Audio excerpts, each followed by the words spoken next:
थे कहीं पर भी निश्चित रूप से आपने कभी न कभी जैन मुनि को देखा होगा और आपके मन में एक ही बात आ गई, जैन मुनि नग्न रहते हैं। लेकिन क्यों रहते हैं, इसके पीछे कारण क्या है और क्या है जो जैन मुनि के विशेषताएं हैं, ये आप लोग नहीं जानते। मैं दो चार बातें आपको बताना चाहता हूँ। जैन धर्म में तप, त्याग, साधना का बहुत महत्व होता है और त्याग का, तप का जीता जागता उदाहरण ये दो संत आपके सामने साक्षात रूप से विराजमान है। ये एक बहुत बड़ा तप और त्याग का एक बहुत बड़ा उदाहरण है। त्याग शुरू होता है घर और परिवार छूटने से। आप जानते हैं घर और परिवार क्या होता है।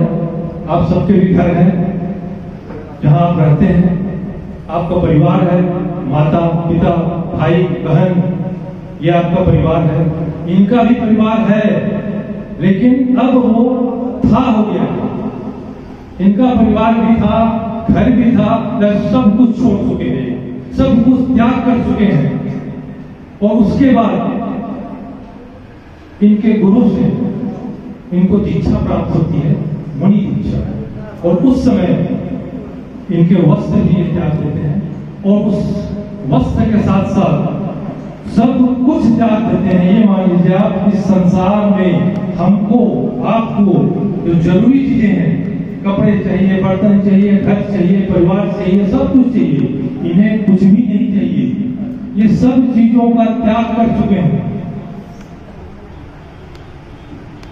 घर छूटा, परिवार छूटा, मुनि दीक्षा हुई, वस्त्र छूटे, सब कुछ छूट गया।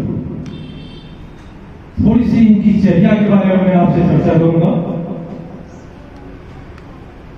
आपको जानकारी देना चाहता हूं। जैन मुनि 24 घंटे में एक बार आहार लेते हैं, केवल एक बार, वो भी नियमों के अनुसार यदि प्राप्त हो जाता है तो, और नहीं तो फिर अगले 48 घंटे हो जाते हैं।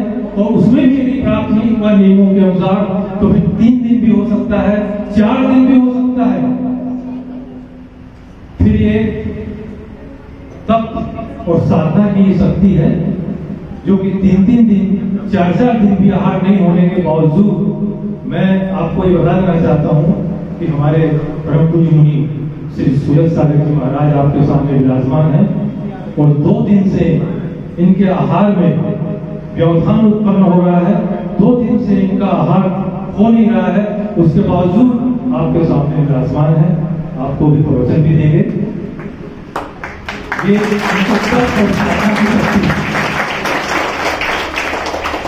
24 घंटे में एक बार आहार लेना है, उसके बाद कुछ भी नहीं, जल भी नहीं। ये इनके तप और साधना की शक्ति है। आहार चर्या जो है, आप कभी मौका लगे तो जरूर देखिएगा। जैन मुनि खड़े होकर, इन्हें बर्तन नहीं चाहिए, थाली कटोरी गिलास लोटा कुछ भी नहीं चाहिए, हाथों में भोजन ग्रहण करते हैं और अंगुलियों से भोजन ग्रहण करते हैं और इन्हें किसी भी तरह के कोई बर्तन नहीं चाहिए। उसी समय जो भी लेना है, दाल चावल रोटी जो भी ये लेते हैं, दूध या फल या पानी, बस उसी टाइम पे लेना है। उसके बाद 24 घंटे के लिए कुछ भी नहीं, जल भी नहीं। ये इनकी तप साधना शक्ति। पूरब से लेके पश्चिम तक, उत्तर से लेके दक्षिण तक, हजारों किलोमीटर की यात्रा, धूप हो, गर्मी हो, ठंड हो, बरसात हो, निरंतर पैदल यात्रा करते हैं। इन्हें वाहन की जरूरत नहीं है। जेठ की तपती दोपहरी जब हम अपने घरों में पंखे, एसी और कूलर में अपना जीवन व्यतीत करते हैं, ये हमारे जैन संत तपती दोपहरी में यात्रा करते हैं पैदल। ऊपर से धूप, नीचे से पैरों में चप्पल नहीं। कल्पना कीजिए क्या स्थिति बनती होगी। ये है इनके तप साधना की शक्ति। इसके बाद थोड़ा सा मैं और आगे चल रहा हूं। त्याग की पराकाष्ठा यदि देखनी हो आप लोगों को कि त्याग की पराकाष्ठा क्या होती है, तो मैं आप लोगों से एक ही बात कहूंगा, जीवन में कभी भी कहीं भी आप लोगों को ये जानकारी मिले कि कोई जैन संत यहां आए हुए हैं और केश लोचन आज करेंगे, तो मैं आपसे एक ही बात कहूंगा कि आप वहां जाकर उनके केश लोचन की प्रक्रिया को जरूर देखेंगे। वो एक त्याग की पराकाष्ठा है। हम और आप जब बाल बढ़ जाते हैं, नोवा के पास जाते हैं, कैंची और उस तरह से हमारे बाल बना दिए जाते हैं, कोई तकलीफ नहीं, कोई कष्ट नहीं। हमारे मुनीष जी जब केश लोचन करते हैं तो अपने हाथों से अपने माथे के बाल, दाढ़ी के बाल इस बेदर्दी से उखाड़ते हैं। आप कल्पना कीजिए, उन्हें दर्द होता होगा, नहीं होता होगा, तकलीफ होती होगी, नहीं होती होगी। और अगर आपको इसका अनुभव लेना है तो मैं ये कहूंगा कि आज घर जाकर अपने माथे के 2-3 बाल उखाड़ के देखिएगा कि आपको कितनी तकलीफ होती है, तो आपको महसूस होगा कि जैन मुनि के तप, त्याग, साधना क्या होता है, क्या शक्ति है कि तप साधना की। ज्यादा समय में नहीं होगा, आप लोग भी मुनीष जी का प्रवचन सुनने को आते होंगे, लेकिन इतना जरूर कहूंगा, कहीं भी आपको जैन मुनि के दर्शन हो जाए तो श्रद्धा से आपका सर झुके न झुके कोई बात नहीं है, लेकिन कभी भी इनका मजाक उड़ाने की कोशिश मत कीजिएगा, नहीं तो आपकी जिंदगी का, मैं यह सोचता हूं कि सबसे बड़ी भूल होगी आपकी जिंदगी की, क्योंकि आप इनके बारे में नहीं जानते हैं। मैं अब ज्यादा समय नहीं लेते हुए मुनीष जी से अनुरोध करता हूं। मुनीष जी, सारे बच्चे चातक की भांति टकटकी लगाए आपकी ओर निहार रहे हैं, कुछ बूंदें उन्हें ऐसी प्राप्त हो जाए जिससे इनकी प्यास ही बुझे, और हो सकता है कि जीवन में ऐसा कोई मोड़ आ जाए कि इनके भी जीवन का कल्याण हो जाए। मैं कोटि कोटि नमन करते हुए मुनीष जी से निवेदन करता हूँ कि अपनी देशना के माध्यम से इनका मार्गदर्शन करें। नमस्ते नमस्ते नमस्ते। प्रथम श्रद्धाशाली जी महाराज प्रवचन करेंगे, पश्चात श्री सुरेश सागर जी महाराज आपसे मुखातिब होंगे। धन्यवाद।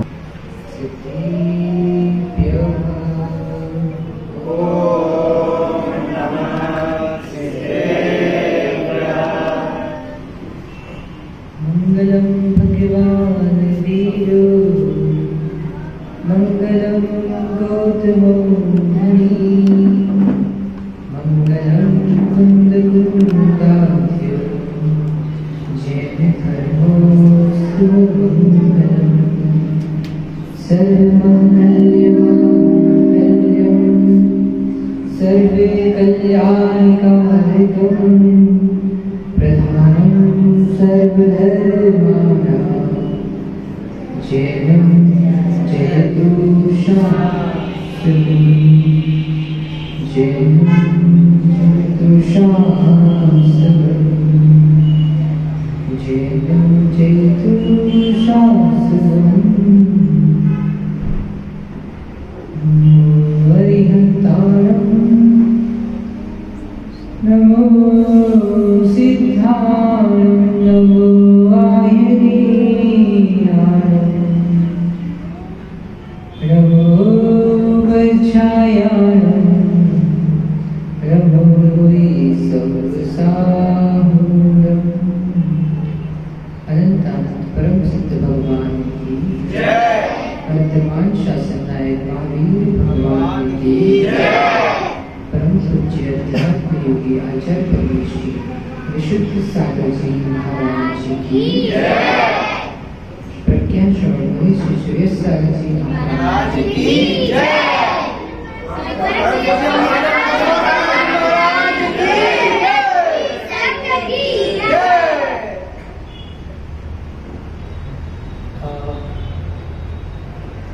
आप सभी बच्चे,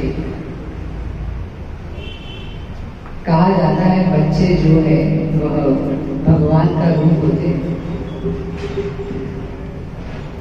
यदि जीवन में 1000 पृष्ठों की एक किताब पढ़ी जाए और बच्चों की निश्चलता, निर्मलता, बेकार रहता देख ली जाए तो बच्चों के जीवन को देखने मात्र से जितना हम 1000 पृष्ठों के ग्रंथ से नहीं सीख सकते हैं, उससे अधिक हम बच्चों के जीवन से सीख सकते हैं।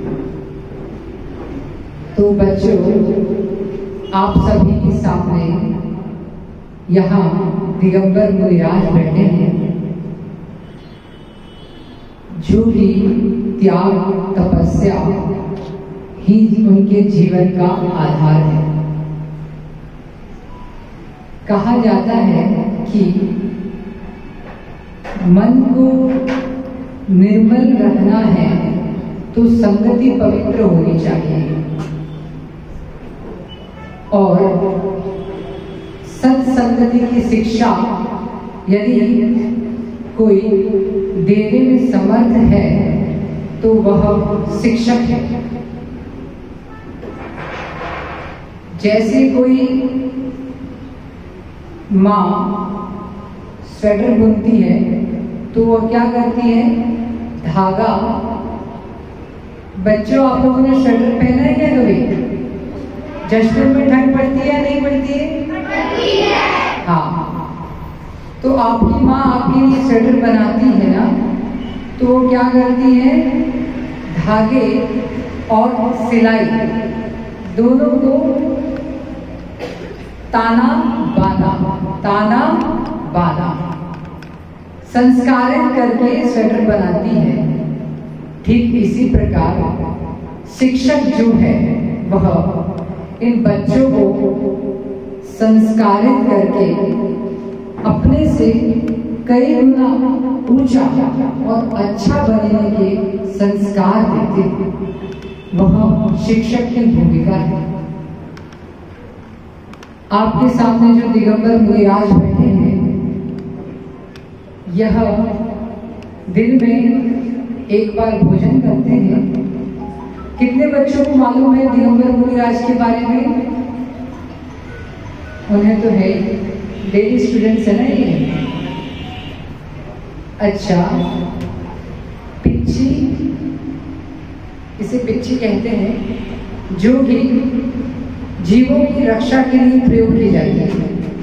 हमें कहीं बैठना है तो हम इस पिच्ची का प्रयोग मार्जन करने में करते हैं। ठीक है। इसके अलावा ये है कमंडल, आपकी भाषा में वाटर पॉट। इसका यूज क्या है, कौन बताएगा? पानी पीने के लिए क्या? नहीं। ये जो वाटर पॉट है, इसमें बॉइल्ड प्योर वाटर रहता है, जो कि शुद्धि के लिए प्रयोग किया जाता है।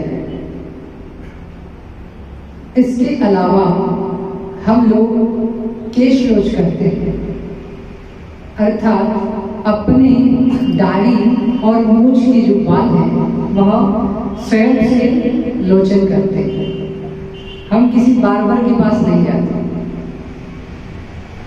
तो इस तरह दिगंबर मुनिराजों का एक विशेष साधुत्व के रूप में एक विशेष स्थान है। ये शब्दों के माध्यम से ही नहीं, अपने जीवन के माध्यम से शिक्षा देते हैं। जैसे जैसे हम बड़े होते जाते हैं, हमारी आवश्यकताएं बढ़ती जाती हैं और इच्छाएं बढ़ती जाती हैं। इच्छाएं बढ़ती हैं तो जब इच्छाएं की पूर्ति नहीं होती तो हम दुखी होना प्रारंभ हो जाते हैं। दिगंबर मुनियों का स्वरूप हमें यह सिखाता है कि कम आवश्यकता कम इच्छाओं में भी जीवन जिया जा सकता है, और वह भी बहुत खुश होकर के जिया जा सकता है। तो खुश होने का फॉर्मूला क्या है? What is the formula of happiness? To give support others. जैसे जैसे हम अन्य लोगों को सपोर्ट करते हैं, सहयोग करते हैं, उपकार करते हैं, तो आपने अच्छा किया बच्चों, तो आपको क्या मिलेगा रिटर्न में? खुशी। और बुरा किया तो दुख। Same things. यही कर्म सिद्धांत कहता है कि जैसा बीज बोते हैं वैसा ही हमें प्राप्त होता है। तो हम सभी अपने जीवन में त्याग, संस्कार, समर्पण, इन सारे सिद्धांतों को अपनाकर अपना जीवन उज्जवल बना सकते हैं। इसके अलावा आप सभी लोग रीडिंग करते हैं। Why you are reading? पढ़ते क्यों हैं हम लोग? तो कहा जाता है कि जो शिक्षा है, शिक्षा या विद्या का फल चारित्र है, कैरेक्टर बिल्डिंग्स। चारित्र निर्माण के लिए हम शिक्षा ग्रहण करते हैं, और जैसे जैसे शिक्षा का स्तर बढ़ता जाता है हमारी अज्ञानता दूर हो जाती है। अज्ञानता के दूर होने से हमारे अंतरंग में जो दुख होता है उसका अभाव होना प्रारंभ हो जाता है ज्ञान के माध्यम से। अच्छा, आप सभी को विद्या चाहिए या नहीं चाहिए? कैसे मिलेगी विद्या? पढ़ने मात्र से? पढ़ने तो आप घर पे भी पढ़ सकते हो, फिर स्कूल में क्यों आए आप लोग? आपके टीचर एक सूत्र आपको सिखाते हैं, मैं वही सूत्र आपको सुना रहा हूँ। आप सब मेरे साथ बोलना, ठीक है? विद्या ददाति विनयम। बोलिए, थोड़ा अच्छे से बोलो ना। विद्या ददाति विनयम, विनयम ददाति पात्रताम। विनय से विद्या प्राप्त होती है। तो हम सबको क्या करना है? अपने टीचर्स का, गुरु का रेस्पेक्ट करना है। क्या करना है? उससे हमें क्या मिलेगी? विद्या। और विनय विद्या ददाति पात्रता। जो हम नॉलेज गेन करते हैं वो नॉलेज हमारी योग्यता बनाता है। आपके 30% मार्क्स आएंगे, आपको अच्छा लगता है कि 90%? कितने बच्चों को 90% मार्क्स अच्छे लगते हैं? बहुत बढ़िया। और 30%? तो ये 30 से 90 का फॉर्मूला क्या है? अपने गुरुओं की, बड़ों की रेस्पेक्ट करना। इसके माध्यम से हम अपनी योग्यता बढ़ा सकते हैं और लाइफ में जो भी अच्छा बुरा होता है हम उसके साथ न्यूट्रल बिहेव कर सकते हैं। तो एक छोटा सा फॉर्मूला आप लोग यूज कर सकते हैं। सी, बोलिए। No, let it go. See, no, let it go.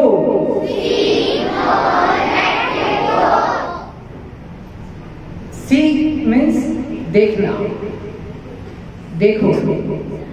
No, जाना। लेट इट गो, जाने दो। See, no, let it go. तो बहुत बार हम लोगों को पढ़ाई का लेकर के टेंशन हो जाता है ना?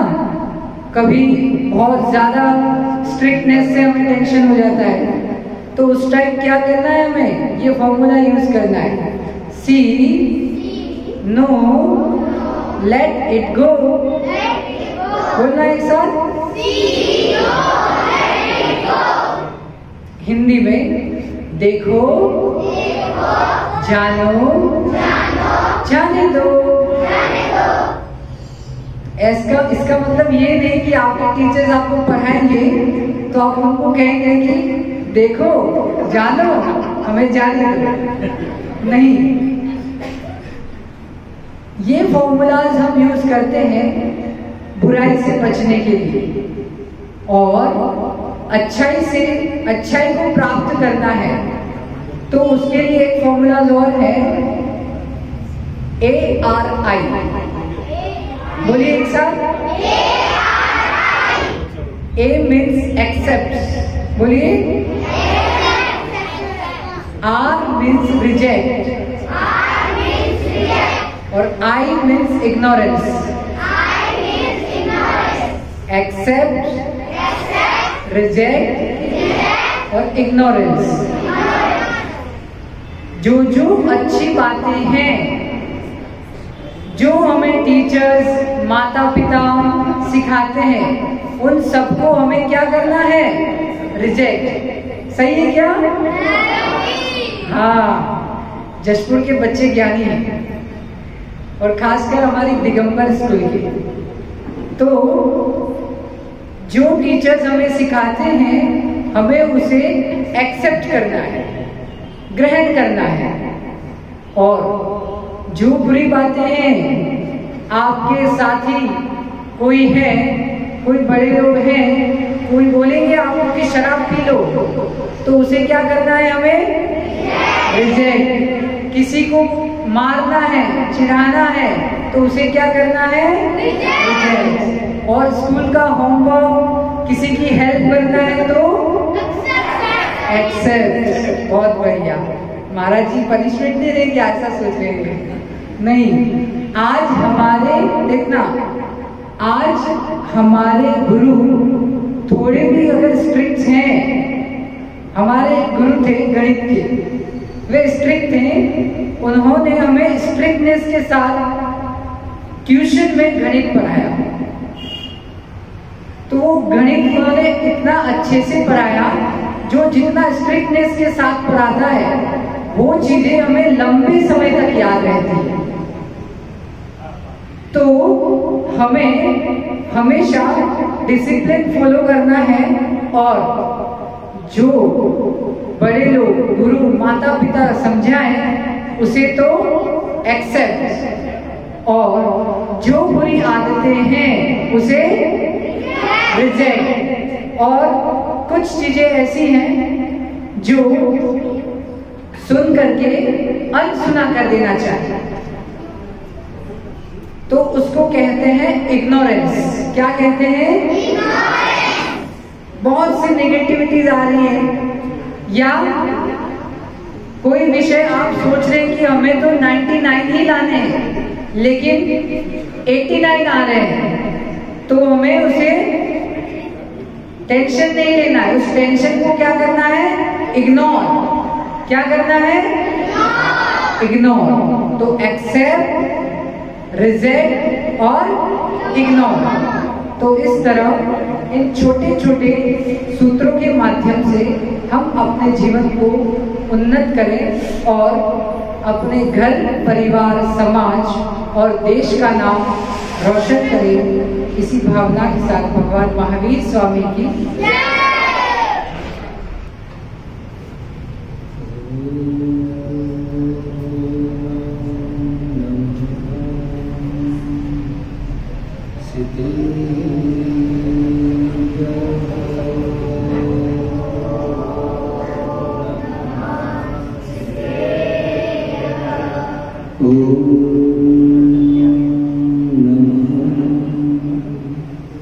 सिद्धि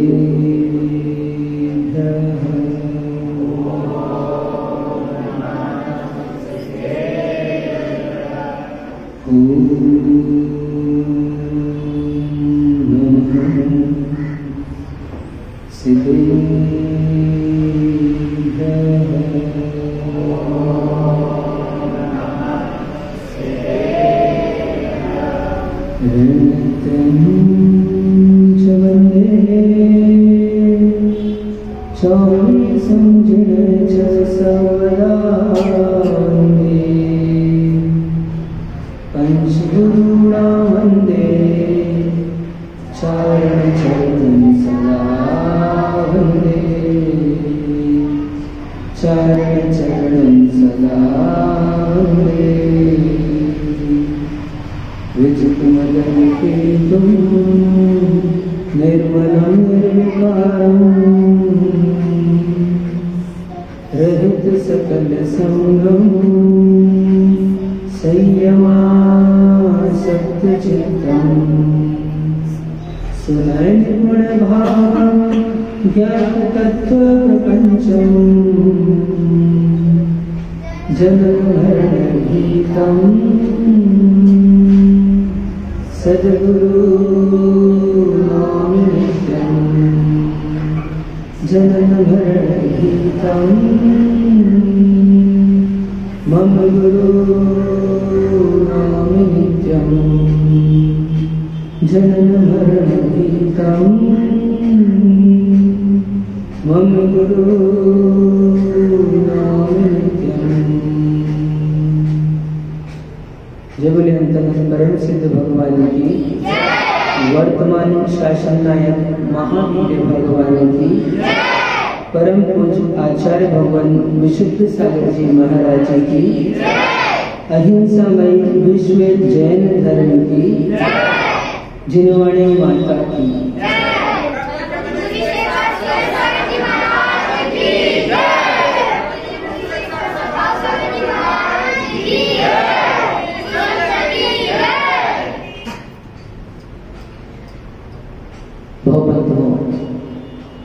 आज हम सभी के महाभाग्य का उदय हुआ है, जो सर्वज्ञ प्रभु की देशना हमें प्राप्त हो रही है।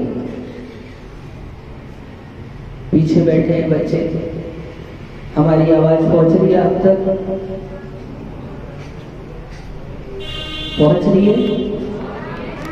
ठीक। आप स्कूल आए हैं, स्कूल में आते हैं शिक्षा प्राप्त करने के लिए। आप लोगों को शिक्षा कौन देता है? पीछे बच्चे बोलेंगे तो ज्यादा अच्छा रहेगा। आप लोगों को शिक्षा कौन देता है? आप लोगों को शिक्षा देते हैं आपके टीचर्स, इन्हें कहते हैं गुरु, शिक्षक।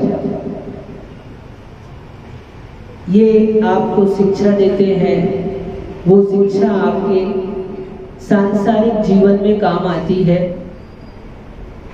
ये आपके लौकिक गुरु हैं। इनकी शिक्षा के द्वारा, इनके द्वारा प्राप्त हुई जो विद्या है, जो ज्ञान है, वो आपको आपका यह जीवन चलाने के लिए काम में आते हैं। साथ में थोड़ा बहुत इस जीवन के बाद भी हमारा एक जीवन है कि नहीं? पीछे बैठे बच्चे लोग, इस जीवन के बाद में भी आपका जीवन है या नहीं? पक्का? आप श्योर हैं इस बात से?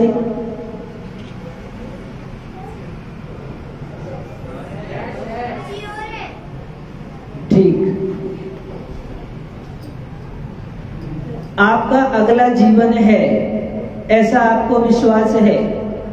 तो एक छोटा सा प्रश्न और, इस जीवन के पहले भी आपका जीवन था या नहीं?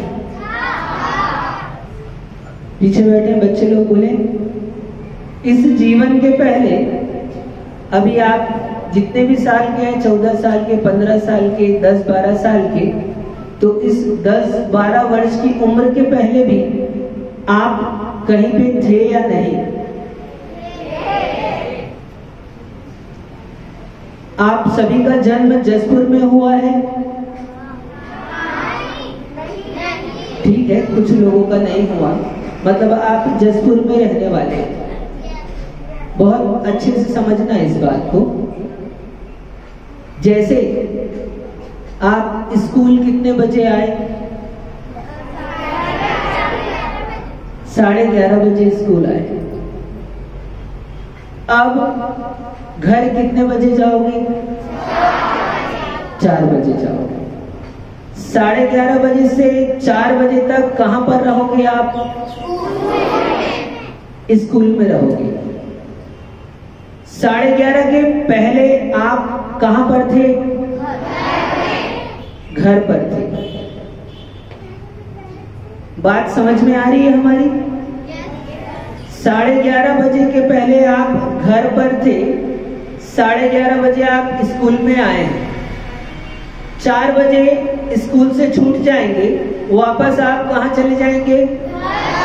घर पर चले जाएंगे। 11:30 बजे से 4 बजे तक आपका स्कूल का जीवन है। ऐसे ही हम लोग इस मनुष्य भाव में आए हैं। हम सब मनुष्य हैं कि नहीं? जैसे 11:30 बजे आप स्कूल पर आए, तो स्कूल में आने से पहले आप कहीं पर थे, घर पर थे। ऐसे ही इस मनुष्य जन्म में आने के पहले हम कहीं पर थे। कहां पर थे ये हमको नहीं पता। पता है? नहीं पता, लेकिन हम यहाँ पर हैं। अभी हैं कि नहीं? इसका मतलब हम पहले भी थे। क्या हम पहले भी थे?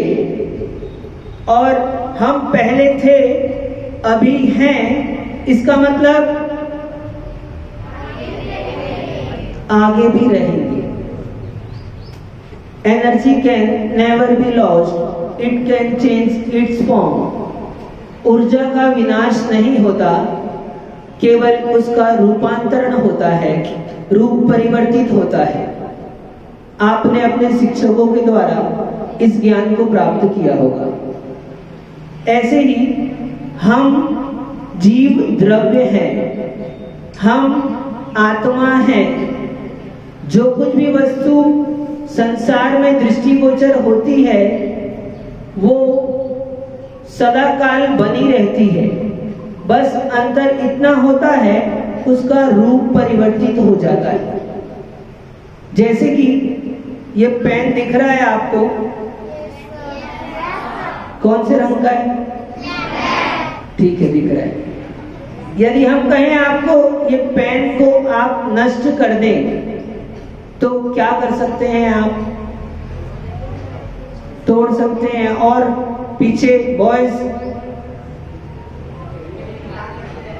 हाँ, रिफिल निकाल देंगे। ठीक, और गर्ल्स क्या कर सकते हैं? जला देंगे। ठीक, बात समझना।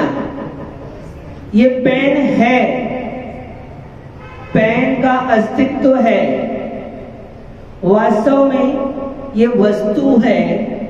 इस वस्तु का अस्तित्व है और वस्तु का रूप पेन का है। क्या है ये वस्तु है और वस्तु का रूप क्या है? पेन रूप में वस्तु हमारे पास में है। पेन रूप में ये वस्तु हमारे पास में है। अब यदि मैं आपसे कहूं कि आप इसको नष्ट कर दो, तो क्या कर सकते हो? आपने कहा जला सकते हैं, कुछ ने कहा तोड़ सकते हैं। तो आप बताओ, वस्तु नष्ट हो जाती है कि नहीं होती? हो जाती है। जो हो जाती है, इस बात से सहमत है वो अपने हाथ खड़े करे पीछे। आवाज आ रही है हमारी? हम कह रहे हैं वस्तु नष्ट हो जाती है। यदि आप इस बात से सहमत हैं, यदि आपका आंसर हाँ में है, यदि आप यस कहना चाहते हैं तो अपने हाथ खड़े करें। वस्तु नष्ट हो जाती है। आपसे प्रश्न है, कोई नहीं कह रहा, कोई सहमत नहीं है इस बात से? चलो हम और एक प्रश्न करते हैं। वस्तु कभी नष्ट नहीं होती, इस बात से सहमत हैं आप? प्रश्न नहीं समझ में आ रहा आपको? एक छोटा सा प्रश्न, हम जो कह रहे हैं आपको समझ में आ रहा है या नहीं आ रहा? आ रहा है तो आप आंसर दे सकते हैं या नहीं दे सकते? दे सकते हैं। ठीक, हमारे साथ चलते हैं। ये पेन आप जला देंगे तो क्या बचेगा? कुछ बचेगा या नहीं बचेगा? हाँ बोलो बच्चों, ये पेन यदि आप जला दें तो कुछ बचेगा या नहीं बचेगा? एक व्हाइट शर्ट वाले भैया, हाँ आप खड़े हो जाएं। आपका शुभ नाम जोर से कहें एक बार। भावेश। आवेश। आवेश। आवेश रजा। ठीक, सही कहा आपने नाम? भावेश है। आवेश है ना? हावेश। हावेश। हावेश। अवेश। हावेश। कोई बात नहीं है, सुनो आप। रजा, इतना कहते चलेगा? ठीक है। कौन सी क्लास में हैं आप? 10वीं। हाँ दे दे, माइक माइक में बोल सकते हैं तो दे दे। बच्चों, हम कह रहे हैं आपको समझ में तो आ रहा ना? ठीक है रजा जी, अब अच्छा लगा। ठीक, अब एक बार नाम फिर से बोल दे। माय नेम इज मोहम्मद आवेश रजा। आवेश रजा। ठीक जी। आवेश जी। मैं आवेश कहता हूँ जी बोलिए। ये पेन दिख रहा है तुमको? जी दिख रहा है। कौन से कलर का है? ब्लैक। ब्लैक कलर का है। अब मैं क्वेश्चन कर रहा हूँ, आप सभी की तरफ से आवेश रिप्रेजेंट कर रहे हैं आपको। आवेश आपकी तरफ से उत्तर देंगे, ठीक है चलेगा? जी चलेगा। आवेश, ये पेन नष्ट कैसे किया जा सकता है? उसे जला के या तोड़ के। ठीक है, ये पेन जलाने के बाद में कुछ बचेगा या नहीं बचेगा? जलाने के बाद उसके कुछ मटेरियल्स जो राख है वो बचेंगे। राख बचेगी। अच्छा, ये तो पेन की बात हुई। अब ऐसे हम पेन की जगह x, y, z कोई भी वस्तु ले ले, हम यदि उस वस्तु को नष्ट करना चाहें तो वस्तु नष्ट होगी या नहीं होगी? नहीं होगी। आप लोग सहमत हैं इन सब से? इससे आवेश के उत्तर से सहमत हैं आप लोग? ठीक है, वस्तु नष्ट नहीं होगी। क्या समझ में आया? वस्तु का रूप बदल जाएगा। ठीक, इसका मतलब संसार की कोई भी वस्तु नष्ट नहीं होती। यही हुआ ना? जी। ठीक, उस वस्तु का रूप बदल जाता है।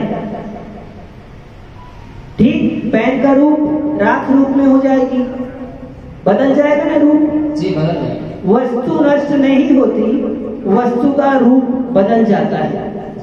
ठीक, सही? हाँ सही।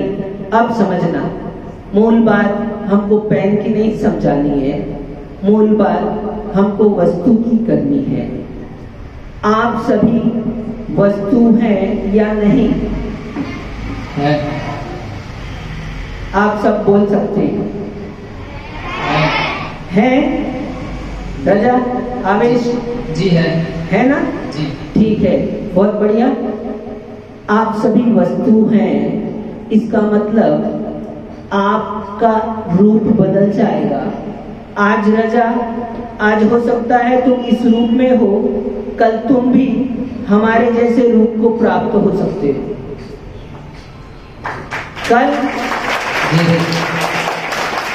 आज तुम इस रूप में हो, कल तुम भी खुदा के रूप में, ईश्वर के रूप में, परमात्मा के रूप में, ब्रह्मा के रूप में, राम के रूप में तुम भी हो सकते हो। हो सकते हो कि नहीं? जी हो सकते हो, क्योंकि वस्तु कभी नाश नहीं होती है, वस्तु का परिणमन होता है, वस्तु का रूप बदलता है। हमको ये बात इसलिए समझानी है कि हम जो कुछ भी करते हैं उसका फल हमें ही प्राप्त होता है। आवेश, बैठ सकते हैं। बहुत शुक्रिया। हम जो कुछ भी करते हैं, चाहे अच्छा करें या बुरा करें, उन सभी हमारे अच्छे बुरे कर्मों का फल हमें प्राप्त होता है। कुछ कर्मों का फल थोड़े समय में साक्षात दिखता है, अनुभव में आता है, और कुछ कर्मों का फल हमको साक्षात अनुभव में नहीं आता, लेकिन थोड़े समय के बाद में आता है। जैसे कि आप सभी पैदा हुए, कोई जसपुर में, कोई कुनकुरी में, कोई बिलासपुर में, कोई रांची में, अन्य अन्य जगह में पैदा हुए। अब मैं आपसे पूछूं, आप यहाँ पर किसकी मर्जी से पैदा हुए? पीछे अनदर बॉयज, कोई कहेगा? खड़े हो सकते हैं। माता पिता की मर्जी से। हाँ, एक बार अपना शुभ नाम बोले। अंकित शर्मा। अंकित शर्मा, ठीक। अंकित ने कहा ये अपने माता पिता की मर्जी से पैदा हुआ, ठीक। आप और कोई दूसरा उत्तर देना चाहता हो तो माइक दे सकते हैं उसको। खुदा की मर्जी से। बहुत बढ़िया, खुदा की मर्जी से, ठीक। अंकित माता पिता की मर्जी से पैदा हुए। खड़े रहो थोड़ी देर। रजा, आवेश, खुदा की मर्जी से पैदा हुए। और कोई उत्तर देना चाहता है?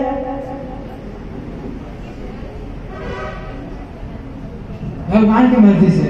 भगवान की मर्जी से। अपना नाम भी बताएं। प्रियांशु गुप्ता। प्रियांशु, फिर से बोले एक बार। भगवान की मर्जी से। आपका नाम फिर से बोले। प्रियांशु गुप्ता। प्रियांशु गुप्ता, ठीक। अब एक बात समझना, देखो हम कुछ सीखने के लिए यहाँ पर आए हैं। बहुत अच्छी बात अपन सीखने वाले हैं। अब यदि हम भगवान की मर्जी से पैदा हुए हैं तो भगवान की मर्जी से केवल तुम पैदा हुए हो कि सारे बच्चे पैदा हुए? सारे बच्चे, ठीक है। आवेश, खुदा की मर्जी से तुम पैदा हुए हो कि सारे बच्चे पैदा हुए? सारे बच्चे, ठीक है। अब अंकित, माता पिता की इच्छा से, माता पिता की मर्जी से तुम पैदा हुए हो कि सारे बच्चे पैदा हुए? सारे बच्चे। अब अपने पास में 3 ऑप्शंस हैं, एक खुदा की मर्जी से, एक माता पिता की मर्जी से, एक भगवान की इच्छा से, भगवान की मर्जी से, ठीक। अब अपन इस बात में आगे चलते हैं थोड़ा। आपको बात समझ में आ रही है हमारी? अब एक बात समझना, यदि हम भगवान की मर्जी से पैदा हुए हैं, आवेश, यदि हम खुदा की मर्जी से पैदा हुए हैं तो खुदा ने ऐसा क्यों किया? किसी को गरीब के घर में, किसी को अमीर के घर में क्यों पैदा किया? खुदा ने अपनी मर्जी से जिसको चाहा वैसा पैदा किया, उनके कर्म से। प्रियांशु को देना। जी बोल। भगवान ने ऐसा क्यों किया कि इसको गरीब के घर पैदा किया, तुमको अमीर के घर पैदा किया, किसी को हिंदू के घर पैदा किया, किसी को मुस्लिम के घर पैदा किया, ऐसा क्यों किया? सर भगवान अपने कर्म से, हाँ, हमारे कर्म से। अब उत्तर बदल चुका है। पहले अपने पास 3 उत्तर थे। पहला उत्तर माता पिता की मर्जी से, दूसरा खुदा की मर्जी से, तीसरा भगवान की मर्जी से। ये 3 उत्तर के बाद में अब अपने पास में चौथा उत्तर मिला है, कर्म की वजह से, कर्म के कारण। आप लोग कौन से उत्तर से सहमत हैं बच्चे? पहला, दूसरा, तीसरा या चौथा? कहें आप सब मिलकर। फिर से एक बार, पहला, दूसरा, तीसरा या चौथा? आवेश, 4 उत्तर में से कौन सा तुमको पसंद है? 4, चौथा। बहुत बढ़िया, इसके लिए ताली बजाएंगे। आवेश, मैंने ताली इसलिए नहीं बजाई, इसलिए नहीं बजवाई कि तुम्हारा उत्तर सही है। मैंने ताली इसलिए नहीं बजवाई कि तुम्हारा उत्तर गलत है। बात समझना पहले इसलिए हमने ताली बजवाई कि तुम सत्य को स्वीकार करने के लिए तैयार हो। जी बिल्कुल। तुमने अपना उत्तर बदल लिया है। तुम बदलाहट के लिए तैयार हो, तुम बदलाव के लिए तैयार हो। यदि हम अपने आप को बदलने के लिए तैयार होते हैं तो ये हमारे जीवन का सबसे बड़ा उन्नति का रास्ता होता है। बात समझ में आ रही है? यदि हम अपने आप को बदलने के लिए तैयार होते हैं तो ये हमारे जीवन का उन्नति का सबसे पहला कदम होता है, सबसे बड़ा रास्ता होता है। तुमने कहा कर्म की वजह से, तो ये उत्तर सबसे सही है, इसलिए एक बार और ताली बजाएं। क्योंकि यदि समय बता दे तो मेरे को थोड़ा अच्छा रहेगा। 3:30 हुई है। बच्चों, कितने बजे तक जाना है तुम लोगों को? 4 बजे तक ना? ठीक है, तो कंटिन्यू। बात समझना। आवेश, गुप्ता जी, प्रियांशु, बैठ सकते हो। अब समझना, हमको लगता है भगवान ने हमको पैदा किया, भगवान ने खुदा की मर्जी से हम यहाँ पर आए हैं, या भगवान की मर्जी से के बिना पत्ता भी नहीं हिलता। इस तरह की बात हमको सुनने में मिलती है और यही बात हम सीख जाते हैं। हमने वो सुनकर रखा है, हमने सीख कर रखा है, इसलिए आप लोगों ने पहले ये उत्तर दिया। लेकिन जब आप अपने ही दिमाग के भीतर प्रवेश किए, आप अपने अंतस में गए, तो आपने ये पाया कि जो सुनकर रखा है, जो सीखा है, वो सही नहीं है। उससे ज्यादा सही यह मालूम पड़ता है कि सब अपने कर्म के फल को भोग रहे हैं और कर्मों की वजह से सब अलग अलग जगह पर पैदा हुए हैं। ठीक? सही है कि नहीं? ठीक है। सुनो अभी बात और। यदि भगवान आपको बनाने लगे थोड़ी देर के लिए, आवेश एक बार और खड़े हो जाओ। अब थोड़ा सा प्रश्न है, यदि मैं तुमको थोड़ी देर के लिए खुदा बना दूं, तो क्या तुम चाहोगे कि कोई भी बच्चा अभाव में पैदा हो, कोई भी बच्चा ऐसे स्थान पर पैदा हो जहां उसके खाने की पीने की व्यवस्था ना हो, शिक्षा की व्यवस्था ना हो, या फिर तुम चाहोगे कि ऐसी जगह उसे पैदा करें जहां पर उसे सारी व्यवस्था हो? तुम क्या चाहोगे? तुम खुदा हो थोड़ी देर के लिए और खुदा की दृष्टि से अब विचार कर कर तुम क्या चाहोगे? गरीब के घर पैदा करना चाहोगे कि अमीर के घर? उसके कर्म जैसे होंगे उसे ही पैदा है। ठीक बात समझना। यदि भगवान है, यदि खुदा है, यदि ईश्वर है, तो आपके टीचर्स लोग बैठे हैं, मैं इन्हीं से थोड़ा सा प्रश्न करता हूं, आप क्या चाहते हो कि बच्चे गरीबी में पैदा हो? टीचर्स को दे देना माइक। नमस्ते गुरुदेव जी, आप क्या ऐसा चाहते हैं कि कोई बच्चा गरीब के घर पैदा हो? जैसा कि अभी अवेश ने कहा, ये हमारे कर्मों का ही है जो हम इस जन्म में भोग रहे हैं। हाँ, ये तो अपने को समझ में आ गया, ठीक है। लेकिन हमने जो सुनकर रखा है कि भगवान करते हैं या खुदा ने किया है या खुदा की मर्जी से या ईश्वर की मर्जी से या भगवान की कहे अनुसार या भगवान की अनुसार, ठीक। तो यदि आपको थोड़ी देर के लिए भगवान बना दिया जाए तो आप किसी को भी दुखी करना चाहेंगे या नहीं? नहीं, मैं बिल्कुल नहीं चाहूंगी कि संसार में कोई भी प्राणी दुखी रहे। ठीक, पक्का? जी गुरुदेव। हाँ, अब समझना, जब इनको थोड़ी देर के लिए हमने कहा कि आप भगवान हो और भगवान की दृष्टि से सोचकर कहो, तो भगवान कभी भी ऐसा नहीं चाहेंगे कि कोई भी दुखी हो, कोई भी दीन हो, कोई भी गरीब हो, कोई भी दरिद्री हो, ठीक। लेकिन हमको दीन, दुखी, गरीब, अनाथ सब दिखाई देते हैं। इसका मतलब ये भगवान की मर्जी से पैदा नहीं हुए हैं, ठीक। ये सब अपने अपने कर्मों की वजह से पैदा हुए हैं। बस इतनी बात समझना। समय तो बहुत कम है, बातें बहुत सारी करनी थी, लेकिन विषय यही निकल कर आया। आपको ये बात समझ में आई कि नहीं आई कि हम जो भी करेंगे उसका फल हमको मिलेगा?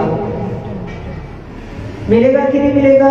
जी मिलेगा, ठीक। अच्छा करेंगे तो फल कैसा मिलेगा? बच्चे लोग सब बोल रहे हैं एक साथ, अच्छा करेंगे तो फल कैसा मिलेगा? बुरा करेंगे तो फल कैसा मिलेगा? किसी को दुखी करेंगे तो फल कैसा मिलेगा? फल में सुख मिलेगा कि दुख मिलेगा? किसी को हम सुखी करेंगे, मदद करेंगे, हेल्प करेंगे तो फल सुख मिलेगा कि दुख मिलेगा? बात समझ में आई क्या? आ गई आपको? बस इतनी सी बात है कि जो जस करहि सो तस फल चाखा। हम जैसा कर्म करते हैं वैसा फल हमें प्राप्त होता है। आवेश, जैसे हम अभी 11 से 4 तक, 11:30 से 4 तक यहाँ रहते हैं, इसके बाद हम कहीं चले जाते हैं, घर चले जाते हैं, या फिर 11:30 के पहले हम घर से आए थे, तो तुम अपने माता पिता के घर पर, आप सभी अपने अपने परिवार पर जब आए हैं, कब से आए? जो भी आपके जन्म की तारीख है उस दिन आप आए हैं।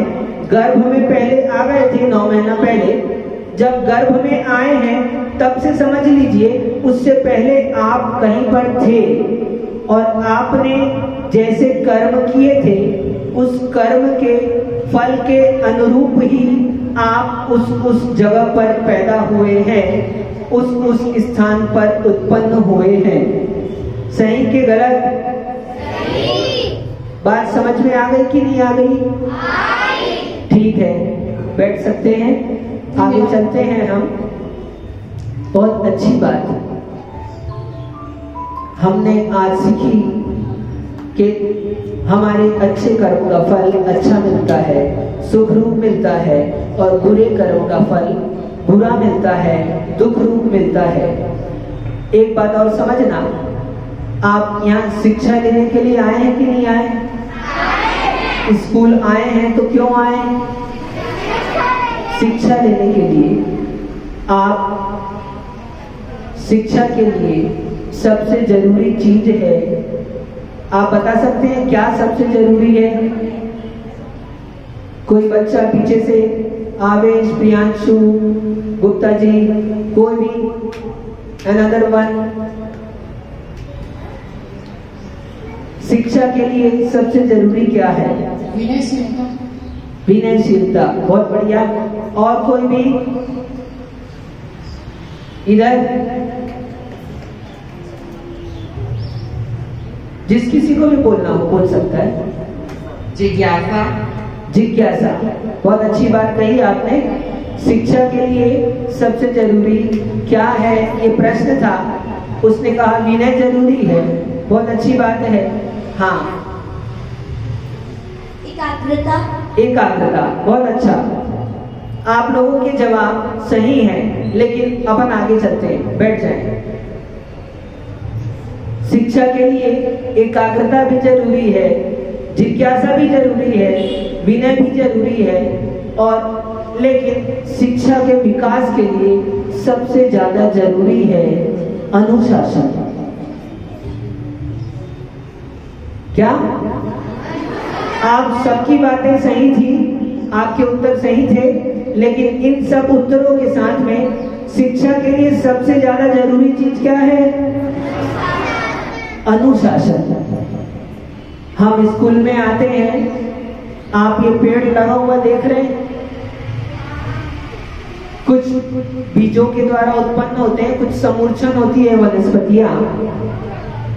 यदि बीज जमीन पर जाए और जमीन के भीतर बीज प्रविष्ट हो जाता है, यदि बीज तुरंत बाहर आना चाहे तो क्या होगा? कोई बता सकता है? यदि बीज अंदर ना जाकर तुरंत बाहर आ जाए तो क्या होगा? क्या वृक्ष का रूप ले सकेगा? नहीं ले सकेगा। ठीक, बहुत अच्छे से समझना। अब यदि छोटा सा बीज अंकुर के रूप में आ गया है और यदि हम उसकी सुरक्षा ना करें तो क्या वो छोटा सा वृक्ष बड़ा वृक्ष का रूप ले पाएगा या नहीं ले पाएगा? बहुत अच्छे से समझना इस बात को। एक छोटा सा बीज होता है, वह भी एक विशाल वृक्ष का रूप कब ले सकता है?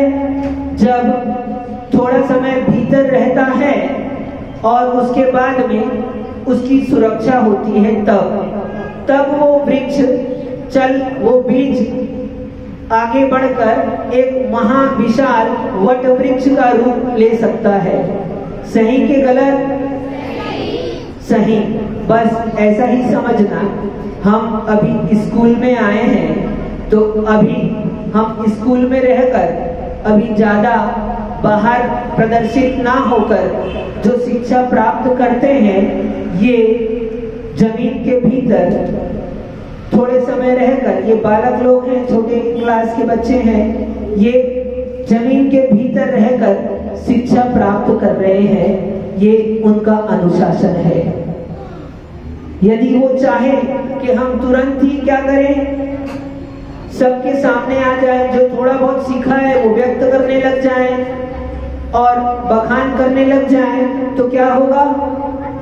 तो यदि बीज बाहर आ जाता है तो चिड़िया उसको चूम कर ले जाती है, अन्य पक्षी उसको चूम लेते हैं, फिर वो बीज कभी भी वृक्ष का रूप नहीं ले पाता। इसी तरह समझना, जो आपने ये वृक्षों के आजू बाजू में ईंटें क्यों लगाई? उसकी सुरक्षा के लिए।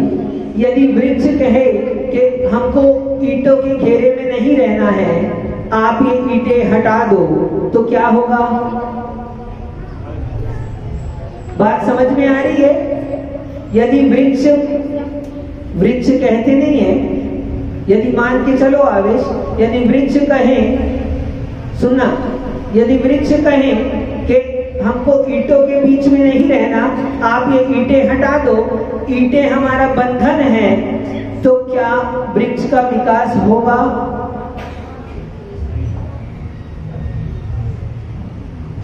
नहीं होगा। नहीं होगा। क्यों नहीं होगा? क्योंकि उसके सुरक्षा के अगर कवर नहीं रहेंगे तो ठीक, वृक्ष को तो स्वयं में बढ़ना है। वृक्ष जमीन से पानी लेता है, वृक्ष जमीन से ऊर्जा लेता है, सूर्य से रोशनी मिलती है, लेकिन ईंटों के घेरे की क्या जरूरत है? ईंटें उसकी सुरक्षा के लिए है। तो बस समझना, आप स्कूल में आते हैं, पढ़ाई आपको स्वयं करनी होती है, माता पिता आपकी फीस भरते हैं, मेहनत आपको करना होता है, लेकिन ये जो आपके गुरुजन हैं, ये जो अनुशासन सिखाते हैं, वो क्यारी का काम करता है, वो ईंट का काम करता है। यदि आप गुरुजनों के अनुशासन में नहीं रहेंगे तो आप मान के चलना, आप वृद्धि को प्राप्त नहीं होंगे, एक वृक्ष का रूप नहीं ले पाएंगे। इसलिए शिक्षा के लिए सबसे जरूरी चीज अनुशासन होता है। हम गुरुजनों का जो भी वो शिक्षा देते हैं, वो शिक्षा के साथ साथ वे जो भी अनुशासन हमारे लिए बताते हैं, उन अनुशासन का पालन करना हमारे लिए श्रेयस्कर होता है। आप सभी वास्तव में इस दिगंबर जैन स्कूल के बालकों ने इतनी देर इतने अनुशासन से सुना है। आपकी ये चर्या ही, आपका जो ये आचरण है, आपका जो ये बैठना है, आपका खड़े होकर माइक में बोलना है, आपका चलना है, आपकी बातचीत है, ये सारी आपकी अनुशासन का परिचय देती है, आपके गुणों का परिचय देती है। आप सभी अनुशासित हैं, हम आपके अनुशासन से प्रसन्न हैं। आप लोगों ने जो कुछ भी थोड़े समय में सीखा है, ये आपके जीवन के लिए बहुत कार्यकारी है। केवल 2 बातें यदि आप आज आपने 2 बातें यदि सीखी है। पहला कौन सा? कि हम जैसा कर्म करते हैं वैसा हमें फल प्राप्त होता है। अच्छे कर्म का फल अच्छा मिलता है और बुरे कर्म का फल बुरा प्राप्त होता है। विवेक भाई, तो ये शिक्षा हमारे लिए जीवन में अंतिम समय तक याद रहे तो निश्चित मान के चलना, आपका अगला जीवन बहुत उन्नतिमय होगा, बहुत ही विशेष होगा। आप उससे बहुत विकास को प्राप्त करेंगे। और दूसरी शिक्षा कौन सी? जीवन में अनुशासन बहुत आवश्यक है। हमको अभी लगता है, पहले जब हम आपके जैसे स्कूल में पढ़ते थे तो हमें भी ऐसा लगता था कि ये हमारे गुरुजन हमको बंधन में क्यों रखते हैं, ये यहाँ के गुरु हैं, बैठ सकते हैं, थोड़ी देर बात करेंगे। उसके बाद घर में भी हम यदि रहते हैं तो घर में भी हमको, वहां भी हमारे गुरु होते हैं, माता पिता हमारे प्रथम गुरु हैं, वो हमें शिक्षा देते हैं। उसके बाद ये गुरुजन है, उसके बाद अन्य भी और भी गुरु हो सकते हैं, क्योंकि हम यदि सीखना चाहें तो हम हर चीज से सीख सकते हैं, और यदि हम सीखना ना चाहें तो स्कूल में आकर भी हम नहीं सीख सकते। इसलिए उसने भी उत्तर दिया था, जिज्ञासा हमारी शिक्षा का कारण होती है, तो वह भी उत्तर सही है। अपने मन में जिज्ञासा पैदा करो कि हम यहाँ पर क्यों आए, हम किस लिए आए। इस तरह की जिज्ञासा यदि आपके अंदर में बनी है तो आप उन्नति को प्राप्त करेंगे। आप सभी भव्य जीवों का कल्याण हो, आपको इन आपके श्रेष्ठ गुरुजनों के द्वारा श्रेष्ठ शिक्षा प्राप्त हो, ऐसी मंगल हम भावना भाते हैं। एक बात और कहते हैं, बहुत अच्छे से समझना, ये आपको क्या दिख रहा है? बुक है, पुस्तक है, शास्त्र है। शास्त्र से ज्ञान होता है, शास्त्र से ज्ञान होता है। बात सही है या गलत? जो जो सही कहना चाहते हैं वो हाथ ऊपर करें।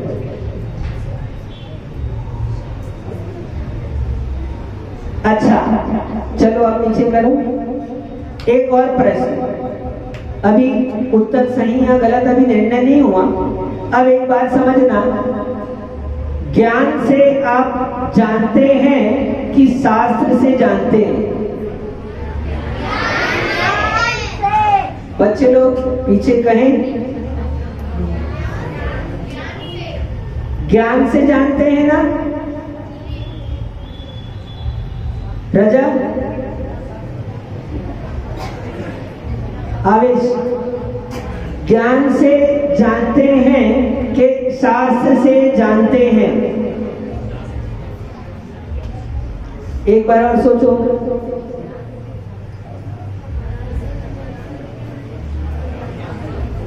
पक्का? लॉक कर दे? लॉक कर दे? ठीक है, बहुत अच्छी बात समझना बेटा, हम सब यहाँ पर सीखने के लिए आए ना, ये बात सीखना बहुत जरूरी है।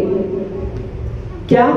यदि पुस्तकों से ज्ञान होता तो कोई भी पुस्तक खोलकर सीख सकता था, लेकिन पुस्तकों से ज्ञान नहीं होता। जिसके पास ज्ञान होता है वो पुस्तकों की मदद से अपने ज्ञान को विकसित करता है। क्या करता है? जिसके पास ज्ञान होता है, आपके इतने सारे गुरुजन हैं, कितने हैं स्टाफ यहाँ पर स्कूल में? ये सब स्टाफ स्कूल के हैं, शिक्षक हैं, 10, 12, 15 जन। मैं आप सभी से कहता हूं, आप 15 के 15 मिलकर इस पेन को थोड़ा सा सिखा दें। आप 15 के 15 मिलकर इस पेन को थोड़ा सा सिखा दें, ताकि ये पेन परीक्षा के समय सही उत्तर लिख सके। आप तैयार हैं? कहें तैयार हैं? बात समझ में आ गई होगी आपको। ये जड़ वस्तु है, इसमें ज्ञान नहीं है, इसलिए इसे सिखाया नहीं जा सकता। जो चेतन जीव है, जो ज्ञानी है, उन्हें ही सिखाया जा सकता है। हम सिखाते नहीं हैं, हम मार्गदर्शन देते हैं। उनके पास ज्ञान होता है, हम उनके ज्ञान को आकार देते हैं, निखारते हैं। ठीक? बहुत अच्छे से समझना बेटा इस बात को। बैठ सकते हैं कि हम ज्ञान से शास्त्र की बातें, पुस्तकों की बातें जानते हैं। ज्ञान हमारा धर्म है, ज्ञान हमारे भीतर ही होता है, ज्ञान कहीं बाहर से नहीं आता है। आत्मा का स्वभाव ही ज्ञान है। जैसे पानी का स्वभाव शीतलता है, अग्नि का स्वभाव उष्णता है, ऐसे आत्मा का स्वभाव ज्ञान है। आई बात समझ में? ठीक, आज के लिए इतना ही। ये शिक्षा आपके जीवन में बहुत उन्नति प्रदान करेगी। अब यदि आपको कोई जिज्ञासा हो तो 2-5 मिनट में आप अपने प्रश्न कर सकते हैं। आपके मन में किसी भी तरह की कोई शंका हो, ज्यादा समय नहीं है, सिर्फ 5 मिनट का समय है। आप शीघ्रता से खड़े हो जाएं। जो भी कुछ पूछना चाहते हैं मुझसे से। नमस्ते गुरुदेव, मेरा प्रश्न यह है कि कोई सन्यासी क्यों बने? किसी व्यक्ति को पढ़ाई के लिए इतना खर्च करना पड़ता है, वो इतना पढ़ता है, उसका परिवार होता है, समाज होता है, वो समाज और परिवार से जुड़ा होता है, माता पिता की उससे उम्मीदें लगी होती है, समाज की जिम्मेदारियां होती है, फिर वह सन्यासी क्यों बने? बहुत अच्छा प्रश्न है, ताली बजाइए।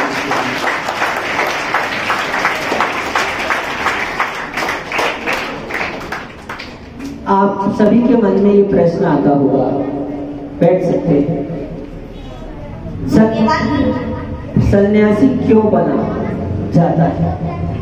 आप लोग सन्यासी क्यों बने? आप लोगों ने स्कूल में पढ़ाई की, आपने शिक्षा प्राप्त की, आपके माता पिता ने इतना पैसा खर्चा किया, फिर आप इस मार्ग में क्यों आ गए? बहुत अच्छे से समझना इस बात को। आप पढ़कर क्या करना चाहते हैं? आप परिवार का पालन पोषण करना चाहते हैं। बच्चों, हमारी बात समझ में आ रही है? बस थोड़ी देर में छुट्टी का टाइम हो गया आपका, 5-10 मिनट की बात है। हम सन्यासी क्यों बने? तो मेरा अभी आपसे ही प्रश्न है कि आप क्यों पढ़ना चाहते हैं? पढ़ लिख कर क्या बनना चाहते हैं? कोई बता सकता है? छोटा सा उत्तर। सर, डॉक्टर बनना चाहते हैं। ठीक, डॉक्टर क्यों बनना चाहते हैं? लोगों की सेवा करने के लिए। ठीक, आप पढ़ाई करना चाहते हैं, पढ़कर डॉक्टर बनना चाहते हैं। डॉक्टर बनने के बाद आप लोगों की सेवा करना चाहते हैं। क्या आप थोड़े से लोगों की सेवा करना चाहते हैं कि बहुत से लोगों की सेवा करना चाहते हैं? बहुत से लोगों की सेवा करना चाहते हैं। ठीक, बहुत अच्छा उत्तर दिया इसने, बहुत से लोगों की सेवा करना चाहते हैं। बात समझ में आ? यदि आप पढ़ाई करते हैं, नौकरी करते हैं, अपने घर परिवार का पालन पोषण करते हैं, तो आप सेवा करते हैं मात्र अपने परिवार के लिए। आप सेवा करते हैं थोड़े से लोगों के लिए। लेकिन आप डॉक्टर बन जाते हैं तो भी आप सेवा करते हैं, वो बहुत थोड़े से लोगों के लिए जो आपके पास आ पाते हैं। लेकिन उस डॉक्टर के ही समान बस थोड़ा और आगे आप बढ़ेंगे तो आपके मन में भी ये आएगा कि अब हम डॉक्टर बनने के बाद में सन्यासी बने, क्योंकि हम बहुत से लोगों की सेवा कर सकें। आई बात समझ में? हम सन्यासी बने क्योंकि हम बहुत से लोगों की सेवा कर सके। लोगों की सबसे बड़ी सेवा होती है उनको सही ज्ञान देकर, उनको सही और गलत का रास्ता बताकर। इससे बड़ी जगत में और कोई सेवा नहीं होती। आई बात समझ में? जी गुरु। यानी सन्यासी इसलिए बनना चाहता है कि हम समाज की नहीं, राष्ट्र की नहीं, प्राणी मात्र की सेवा कर सके, उन पर दया कर सके, और उसके साथ में एक दूसरी बात, हम अपना भी कल्याण कर सके। क्योंकि जब हम अन्य कोई कार्य करते हैं तो वहाँ हमारी लालसा होती है, वहाँ इच्छा होती है। डॉक्टर भी यदि आप बन जाएंगे तो बहुत सारा पैसा खर्चा कर कर यदि आप डॉक्टर बनेंगे तो आपके मन में आएगा कि जो हमारे पास सेवा लेने को आया है उससे कुछ फीस ली जाए। आप उससे फीस प्राप्त करेंगे, लेकिन हम उससे और आगे बढ़कर निस्वार्थ भाव से किसी से कुछ लिए बिना सारा का सारा अपना जीवन समाज के लिए और उससे भी आगे बढ़कर स्वयं अपने लिए जीते हैं। अपने लिए जो जीता है वही दूसरों के लिए जी सकता है। एक अपने लिए जीना होता है सेल्फिशपना। हम उस सेल्फिशपने की बात नहीं कर रहे हैं। आप सत्य को जान जाते हैं कि आप जीव हैं और आपके माध्यम से इतने लोगों को सही मार्ग मिल सकता है, तो आप सन्यास के मार्ग पर आगे बढ़ जाते हैं। बस सन्यासी बनने का यही कारण है। आत्म कल्याण और पर कल्याण, इन दोनों के लिए सन्यासी बना जाता है। डॉक्टर बनकर पर कल्याण तो होता है, उससे भी आगे आत्म कल्याण होता है। तो आत्म कल्याण के लिए और पर के कल्याण के लिए सन्यासी बना जाता है। ठीक, और किसी को जिज्ञासा हो? समय ज्यादा नहीं है, जो भी पूछना चाहते हैं शीघ्रता से पूछें। नमस्ते गुरुदेव, मेरा नाम मोहिनी है। मैं आपसे यह प्रश्न करना चाहती हूँ कि जैसे कंसंट्रेशन जो होता है वो उसको लंबे समय तक कैसे किया जा सके? हाँ, बहुत अच्छी बात है। आप सभी के लिए बहुत काम का प्रश्न है। ये इसका प्रश्न ना समझे, ये आप सभी का प्रश्न है। बैठ सकते हैं। शिक्षा के लिए एकाग्रता की बहुत आवश्यकता होती है। हम एकाग्र होने के लिए क्या करें? तो एकाग्रता के लिए सबसे जरूरी चीज है, पहली बात आपको व्यसन से बचना चाहिए। व्यसन यानी बुरी आदतें। एकाग्रता के लिए क्या करें? तो पहली बात आप बुरी आदतों से बचें। बुरी आदत यानी गुटखा खाना, बीड़ी पीना, सिगरेट, ये तो है ही। इसके अलावा और अन्य भी बुरी आदतें हो सकती है, जैसे ज्यादा टीवी देखना, ज्यादा मोबाइल चलाना, ज्यादा मोबाइल पर बात करना। ऐसी अन्य और भी जो बुरी आदतें हैं, उनसे यदि आप अपने आप को दूर कर लें तो आपकी एकाग्रता में विकास होगा। और एकाग्रता के लिए दूसरा उपाय यदि हम कहें तो रोज सुबह उठकर हमको कम से कम 5 मिनट ध्यान करना चाहिए। और हो सके तो ब्रह्म मुहूर्त में उठना चाहिए। सूर्य उदय के पहले यदि हम उठते हैं तो हमारी एकाग्रता का विकास होता है। एकाग्रता के लिए और क्या कर सकते हैं? तो एक काम और कर सकते हैं, आप रात्रि भोजन का त्याग करें।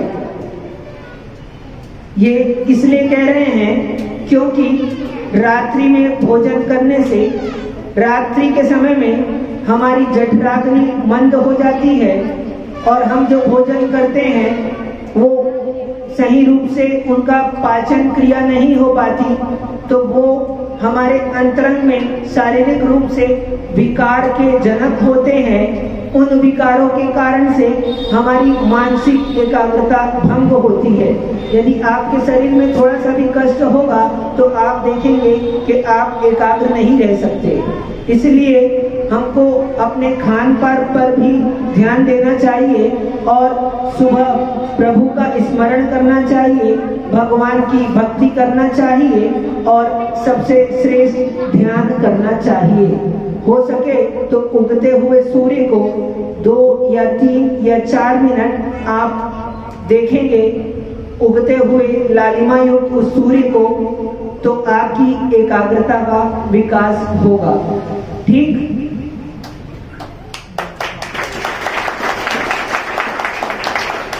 और कोई है?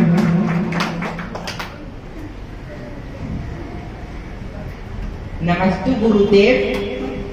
नमस्ते गुरुदेव जी, मेरा प्रश्न यह है कि कोई क्या सब कुछ त्याग देना ही संन्यास कहलाता है? सन्यासी सब कुछ त्याग कर भी सन्यासी को सब कुछ त्यागना ही क्यों पड़ता है? बहुत अच्छी बात कही। सन्यास जरूरी है आत्मा और पर कल्याण के लिए, तो सन्यास के लिए क्या सब कुछ त्यागना ही जरूरी है? इनका प्रश्न है।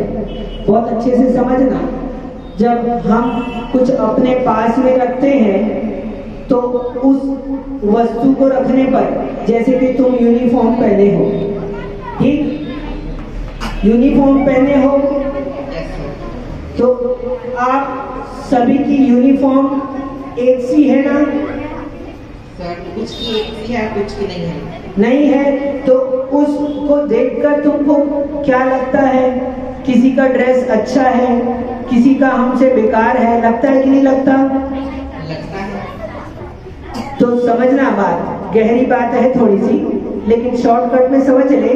जब हम कुछ वस्तु अपने पास में रखते हैं तो उस वस्तु की तुलना होने लगती है। हम किसी के पास में उससे अच्छी वस्तु देखते हैं तो हमारा मन लालायित होता है, उसको प्राप्त करने का मन होता है। या फिर हम अपनी वस्तु से किसी के पास हीन वस्तु देखते हैं तो हमारा मन कलुषित होता है, उसके पास में बेकार है, हमारे पास में अच्छा है, अहंकार से भर जाता है। यदि हम अपने पास में कुछ रखते हैं तो हमारे मन में या तो राग उत्पन्न हो जाता है या फिर द्वेष उत्पन्न हो जाता है। इस राग और द्वेष से बचने के लिए, मध्यस्थ भाव को प्राप्त करने के लिए सब कुछ छोड़ा जाता है। जैसे कि आप दिगंबर स्कूल में पढ़ते हैं। कौन से स्कूल में? दिगंबर जैन स्कूल। तो दिगंबर का मतलब क्या होता है पता है आपको? नहीं पता? दिगंबर का मतलब होता है दिग धन अंबर। दिग का मतलब होता है दिशा। दिशा यानी समझ गए? उत्तर, दक्षिण, पूर्व, पश्चिम, ये दिशाएं हैं। दिशा ही जिनका अंबर यानी वस्त्र हो वो है दिगंबर।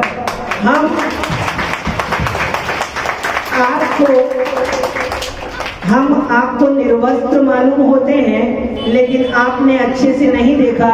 हम निर्वस्त्र नहीं हैं, हम दिगंबर है। क्या है हम? दिगंबर मतलब वस्त्र ही, दिशाएं ही जिनका वस्त्र है वो दिगंबर हैं। यानी हमने सारी पृथ्वी को अपना बना लिया है। क्या? सब कुछ छोड़कर सब कुछ प्राप्त कर लिया है। इसलिए यदि हम थोड़ी मोड़ी सामग्री अपने पास में रखते हैं तो वो राग द्वेष में कारण होती है। इसलिए संन्यास का मतलब सब कुछ छोड़ना होता है। ठीक? जी गुरुदेव। समय हो चुका है, आपके पेरेंट्स आपका इंतजार कर रहे हैं। कार्यक्रम हम यहीं समाप्त करते हैं। आप सभी बच्चों को मुनि श्री की तरफ से आशीर्वाद के रूप में कुछ दिया जा रहा है।